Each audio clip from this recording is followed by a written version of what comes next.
Hello and welcome to Game Soup with Chloe and Kayla. This is a game design podcast where we throw ideas in a pot and see what's cooking.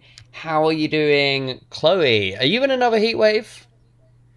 I think I can feel the start of one kicking in. By the time this episode comes out, hopefully it'll be on the other end of it, but Yeah, well, it's funny. I believe the episode that is coming out the week where this heat wave will still be going is the episode where I pitched the 4D heat wave oh, well, idea. there we go then.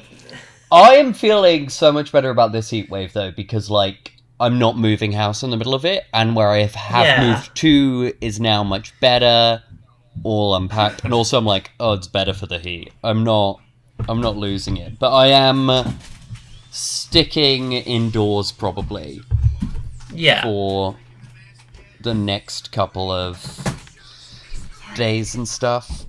Have you got... I know you've got a little balcony at a new place, right? So, I mean, you can keep that open, keep your shit aerated. Yeah, also we face the sunset rather than the sunrise, which is better. Admittedly, the That's only good, time yeah. we're massively on the balcony in the rays is for, a 3-hour range around, late afternoon, Yeah, the early golden evening. hour. Yeah. Yeah, so it's decent. I've been watching plenty of footy. I had a huge week. I think I can announce this because of the timing of when this episode is coming out. I've been accepted to do a work in progress show at the Lambeth Fringe around October. I should check the date, but I'll promote it way more close to the time. I still need to write the show. But exclusive reveal. Yeah. So what is this like?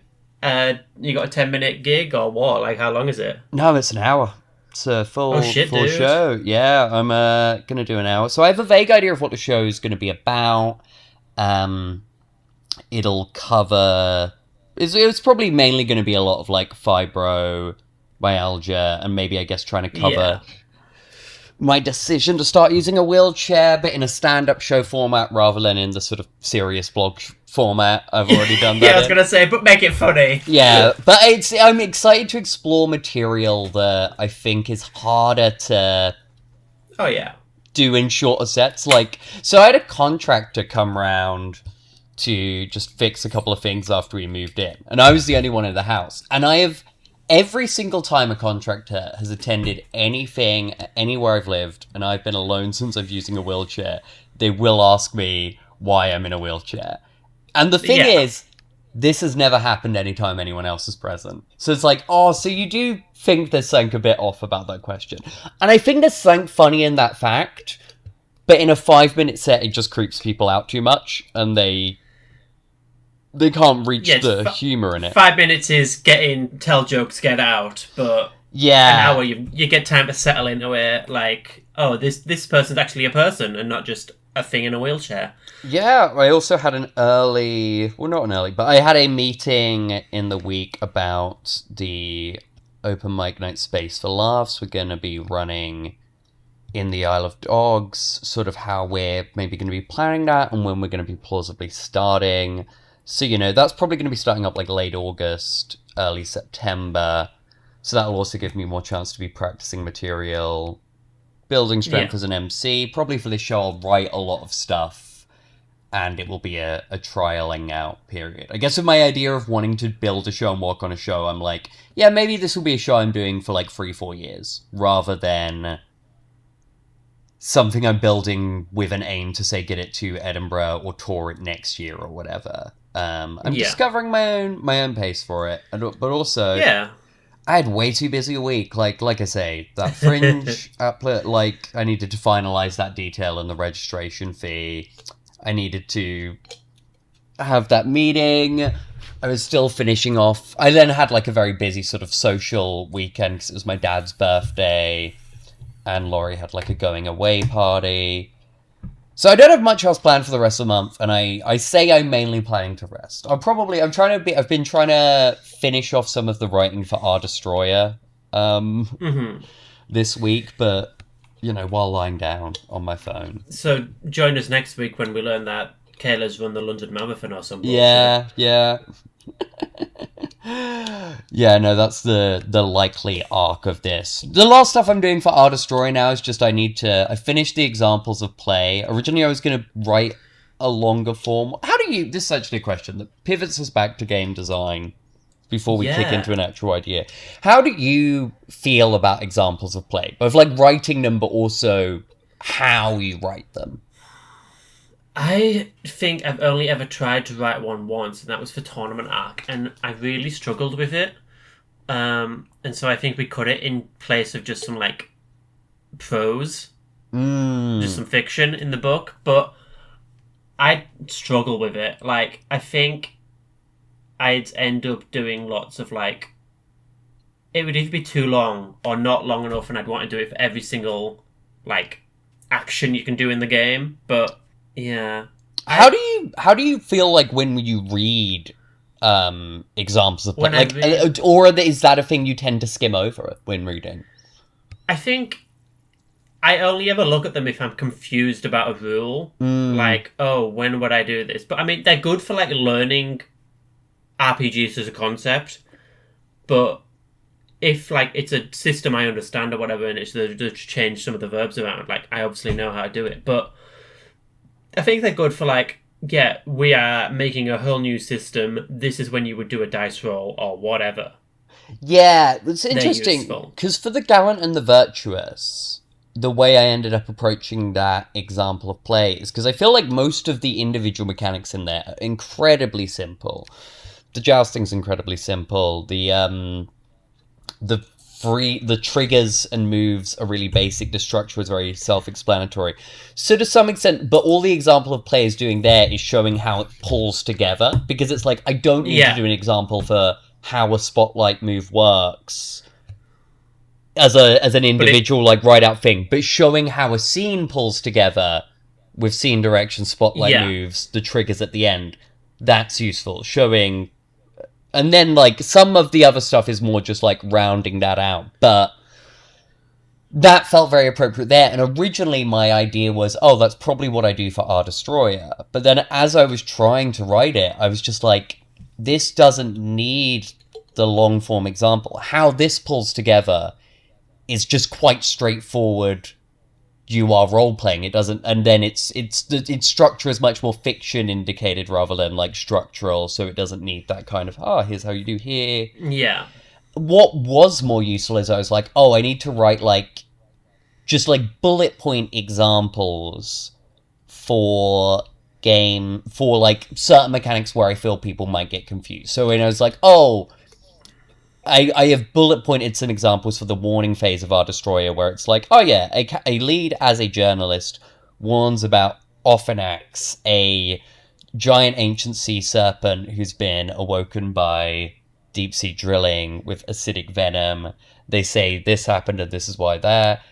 And then I can say, and this is how that affects that role. And that, because that's the one of the few points where I'm like, this could be confusing.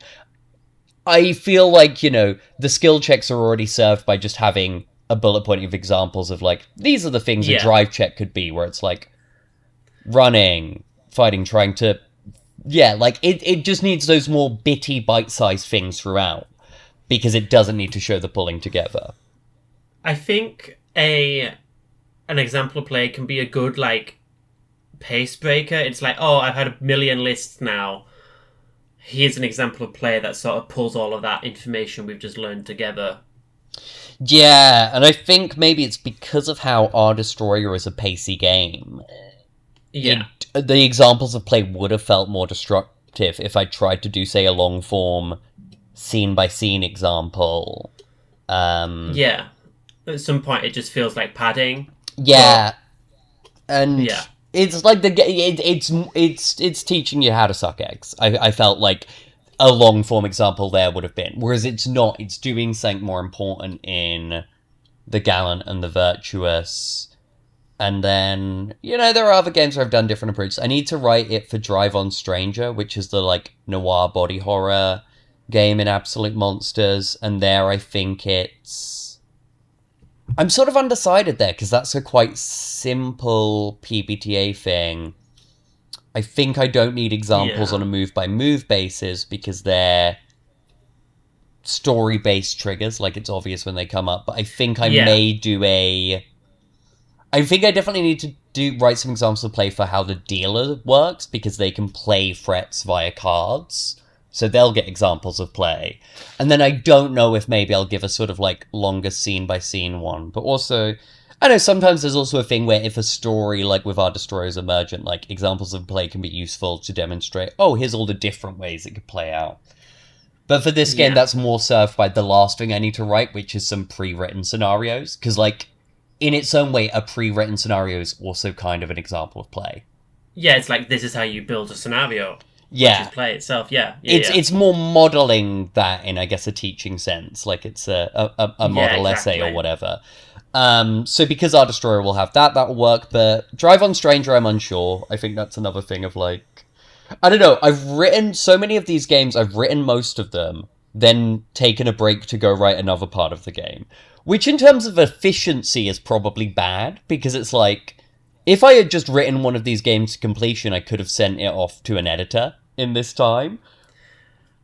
But... I think being able to hop between different things is good for, like, keeping different parts of your brain, like, refreshed and not like...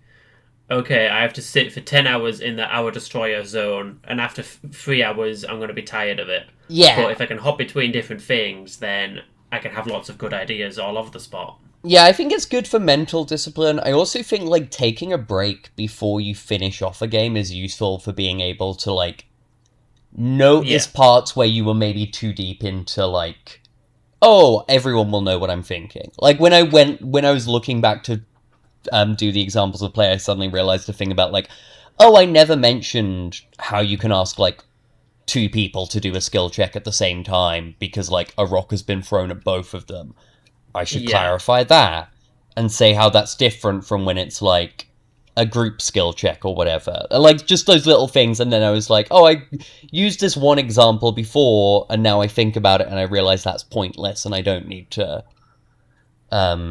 use that. Like... Yeah. You know, you're more easily able to spot over or under clarifying, I think, if you've taken a bit of a break, but... Yeah. I am and, like, you can see where you've, like, gone too far in the weeds, and it's like, oh, I don't need this for every single thing. I'm kind of overdoing it. Yes, yeah. I have had to say, though, to stop myself from just leaving all of these unfinished and then giving myself, like, purely editing work, I have been like... I'm going to have to take a break from writing Darkness and Distance until I finish at least one of the other games. Yeah, I mean, like, you've got 2 things on the go, so you can bounce between them and then be editing one while you write the third one. Yeah, absolutely. The last thing I've done for Darkness and Distance is I've changed the card challenge mechanic. It's still a card challenge, but I realized originally it was you had to beat a number with a combination of cards, like, of their value, and then I was like, oh, that's too easy. And it was too easy in a way where, like... You know how sometimes, like, if you get extraordinarily lucky, the outcome can still be interesting, but, like, does it feel good to have gotten extraordinarily lucky or unlucky? You know what I mean? Or should I explain more? Give me an example. Okay, it's like when you roll a nat 20, that's like, oh my god, that's extraordinarily unlikely, that feels cool. Whereas when you just, like, draw an opening hand and realize, oh, I can win straight away, that doesn't feel good because, in fact, being extraordinarily unlucky is mean you don't get to play as much of the game. Yeah, I mean, like, there was one time where, years ago, running, like, a D&D adventure, like, I had this cool boss fight I'd planned, and then the player rolled 2 d20s in a row, so, oh, I guess you kill the guy instantly. Yeah, there's, like, something about, like, anti-climax and stuff, but I even mean more in a thing of just, like, you know, getting extraordinarily unlucky can sometimes feel bad, but in a way where it's like, oh, I really tried and was trying and that stuff felt good. And getting extraordinarily lucky can sometimes feel, ooh, exciting. I think it's important, and I think I've definitely failed this in some things before and caught it in others, of, like, even the most unlikely outcome should still be interesting. Like, for The Gallant and the Virtuous, originally, the early drafts of it, it's like, if you rolled a 1 in the time skip, it was 1 year, and then I realized, like, oh, 1 year is bad. Like, it's not fun to just skip ahead 1 year. You want it to be a bit more, so I altered the number so 1 was 3 years, and they accelerate, and, like, a 6 is then, like, oh, that's, like, 10 years, that's actually massive. Because then it's like, oh yeah, even if you just played 2 tournaments and only got rolled a 1, that's still an interesting thing.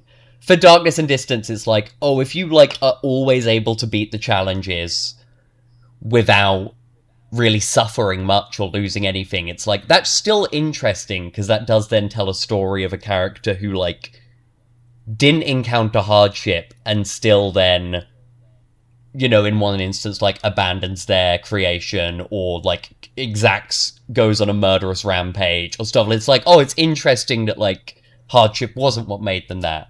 And it's also interesting if you become a character who's just eating shit. But yeah. it still has to feel like you actually did something in play, rather than just like, oh, I got lucky, I guess this doesn't happen. So what I changed it from a combination of values to... Okay, so for a Major Arcana, you need to beat the number, but you need to build a stack of things by drawing cards and predicting if they're going to be higher or lower. So to beat death and conquer death and beat a creation, you need to 13 times, like, drawing a card saying higher or lower. If you do that and suffer no consequences, that's kind of still, like, freakishly lucky. Not freakishly, yeah, you've still succeeded at something there, yeah. It's taken enough time. Like, it's a solo thing. You don't want it to take ages, probably, like, under 5 minutes. But that's still, like, whoa, that was really cool. I feel like I'm in touch with the strands of possibility. And if you get really unlucky and consistently keep calling it wrong, even when it's like, it was a queen, there was only one possible card that was was not lower, and I got unlucky, that feels bad in a way that it does feel like something bad is happening to you. So I think that's going to be a more juicy mechanic. But yeah. So there's, like, big editing stuff redrafting I need to do there, but I am, like, finish our Destroyer, because I'd like to reach out to an editor about that. We've talked a lot about games. You said a while back to me that after playing the most recent episode of Deltarune, this is an off-pod conversation, you'd have thoughts about episodic games. Do you want to share those? Christ, I've already forgotten them. This was last week. But it's like, it feels like an underexplored thing in RPGs. It's like the only episodic stuff I can think of is, like, the Pathfinder organized play stuff, where they, like, give you, like, a season of content, and it's like, oh, come back every week and get the next part of the adventure. But even that's just, like, that's just playing the game. Well, it's weird, because any kind of campaign is nominally a bit episodic. Yeah. But yeah, it's like, I guess would it be something like... And also, I guess it's like, you know, die scenarios like the ones you wrote for. That's like, new content in a sort of episodic issue-esque release. Yeah. And in theory, if you were playing these with... Well, I guess actually the die scenarios offer set characters, so you wouldn't necessarily be interlinking them in play. But, like, yeah, I guess if you're just buying new adventures and adding them, that's kind of like an episodic season. But is there something maybe with, like, sequel games that you would release in an episodic format? Like, maybe one-shot games where you're intended to always play the same characters, but the games mechanically change a bit each time? I can see that, yeah. It's like, oh, we start as a pirate crew, and then we all get captured in episode 2, and now we're on the run in episode 3, but we're all the same characters throughout, I don't know. Yeah, actually, no, it's a character change scenario with mechanics that mainly work differently, but your resources are constantly getting, like, knocked about and stuff could be interesting. Like, maybe instead of you start as a pirate crew, you know, maybe it's some kind of scenario in whatever genre you want to do this in, where it's like you start in prison, you are doing like the first episode 1 is Prison Break. Yeah. Episode 2 is you as, like, outlaws in, like, a, I don't know, maybe it's a Western thing, or sailing the seas or something. Episode 3 is you needing to like escape. Yeah, maybe like episode 2 is getting to be like fun outlaw stuff or pirate stuff, like pirate outlaw, whatever. Yeah. Then 3 is like they're coming looking for you.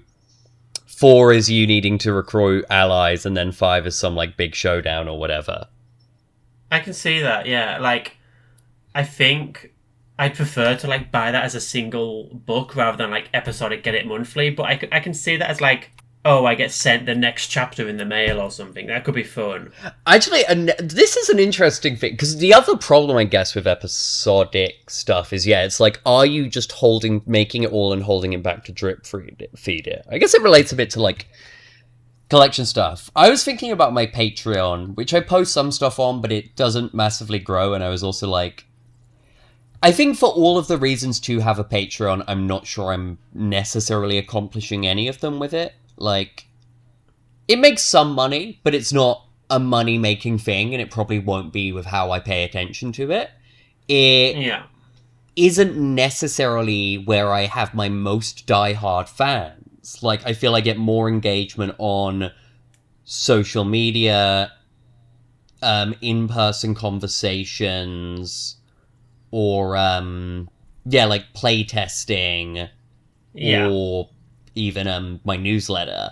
So it's like, it's not necessarily working as an incubator, and it's also, I'm not doing games that are being iterated on via, like, the work in progressing through a chapter release or the Patreon thing. So there's part of me that's wondering, maybe I should cut it. There's the argument of like, oh, it's good to give people a way to pay you, but I'm like, it's very easy to pay me things. You can just buy like just go on any large amount of games, or whatever. Yeah. So it's like this part of it's like, maybe it's just keeping up appearances that I'd actually be better off without.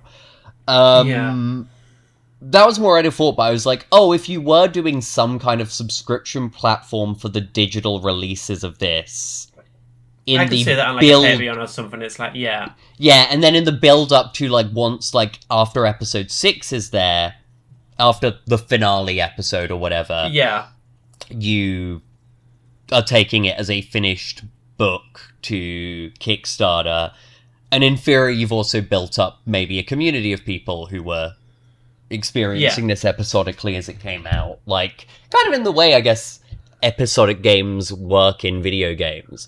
I was thinking of the genre reference points we did of like Pirates and Cowboys. The vibe is also a bit like early film serial. Yeah, it's like, oh, come back next week for the thrilling conclusion. It's like, okay, we can just keep this going forever if we want to be like that. Like Zorro. We could use public domain, public serial heroes would be a fun thing here. You could do this as like, or a Robin Hood thing easily. Episodic Robin Hood game would be a good angle because you can. Like, I guess you'd need to decide what version of Robin Hood you're doing. If you're wanting to say do the thing of like, whether he's like a knight who joins the common people, or a yeoman who's just like, I think I'm gonna raise up. But like, you get that starting point, outlaw shit, sheriff, king, shit like that. Yeah, like that one episode is just like, we're doing an archery tournament now, shut up. Yeah. Like, I think you could have a lot of fun with like adventure design, which iterates and builds on a core system. There could probably be some... I think it's like, if you were someone who really enjoyed playing in the same space for an extended period of time, I could see this being a really fun project. I think... Oh, it would exhaust me, I think. I'd get to like episode 3 and be like, I'm sick of Robin Hood now. But... I also feel it would be easy for me to get disillusioned with the project if I didn't get enough early adopters. I think, actually, maybe the fun thing that would tie into this is just maybe pitching something as a more bullshitty project, but also maybe a way of being more fun, is these are scenarios you are writing for an actual play. You are, like, you are running and being, like, or as a participant in, or at least producing... You're also then, it's like Patreon bonus content for the podcast actual play, and the book you'd also be taking to Kickstarter after. Maybe even with like a physical release of it somehow, if you wanted to do like even like a USB thing or some kind of do a like... CD of the actual play with the book. I feel that could be a cute thing. And also then I'm like, I feel then the project would not disillusion me as much, because yes, there'd be the aspect of making content out of it. Maybe this implies my brain is now broken in a way that perhaps will never be fixed. But I'm like, I'd mainly be writing stuff with the scent of what's going to be fun for people to be playing. Yeah. You know, we're making an episode of it, but that's kind of with a thing of, it's then done, like, given that it could all, it would all be for something else technically, but that something else could always be moving around. So, in a way that I think could maybe prevent you from ever putting too much pressure on one part of the project. Yeah, and it's like, you guys don't like Robin Hood? Well, come back in 6 months where we're doing RoboCop, like whatever, something like that. Yeah, I also feel like it's like you'd have this almost curated first audience, which is the group you've agreed to make this thing with. You could even like pick the genre based on like a thing they say they want to play. Then write a system for it, write episode 1, be writing in response to this. Maybe do it as like a monthly thing as well. That could almost be a fun experimental challenge. Yeah, so it's saying like monthly it. episodes, and then you get the scenarios if you're on the Patreon or whatever. Yeah, and then at the end, if you liked what happened enough, you can decide to do that. But also, it could then just be something you throw out digitally if you aren't so satisfied with it at the end, or it's more remaining bonus content for it. And there I'm just like, in this made up high effort situation I have pitched, like, I acknowledge it's very high effort, but I feel there's this implication of it with like, well, as long as you have fun. Yeah, no, absolutely. Yeah, like, it could just be something you're doing for friends, and then you're making some money to pay for the podcasting equipment on the side. I think this is a podcast you would have to make, not with a thing you'd be casting with. I don't think you could do an open cast. I think you'd need to find some people you wanted to play games with. Probably, I feel this would be a good project. I feel it's not a project I'd want to do. As I said at the start of the episode, I've got too much going on right now. But if someone was like, I'd like to get into actual play with some friends I know.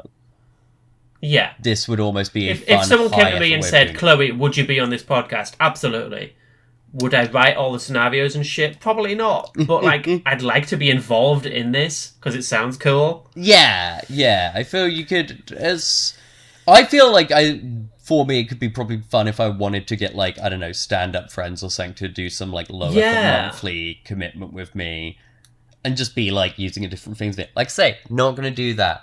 Far too busy. But maybe, It's like every different season you have, like, a different group of people on. Look, drop out, get in touch with us. This is your next season of Dimension 20. We'll do that. We'll write it for you. I realise what I've also maybe described a way, but with, like, I guess this extra episode of dimension of publishing the games, is how, like, the Grouse House TV show Trope RPG works. Grouse House? What is that? Do you know Auntie Donna? I've heard of Auntie Donna, yeah. Yeah, Auntie Donna, the Australian sketch group, have a streaming platform called Grouse House TV. Right. Which I guess you could sum up as, like, Australian Dropout. But, like, that has some kind of... And one of it is Trope RPG, which is a show of comedians playing through, like, quite genre-ific shows. With, I believe... there you go. Auntie Donna, get in touch. We'll write you next season. Yeah. I'm just imagining something maybe a lot more low effort, kind of for fun, but with a refusal to not make some content out of whatever you're doing, I guess, is the deeply brain thing. I think this is a wrap on this episode, though. I think I'm happy. Thank you for coming into our lovely kitchen. Yeah. Get yourself out there and have an ice cream. But kitchen's closed. Yep, dinner is served. Ding ding.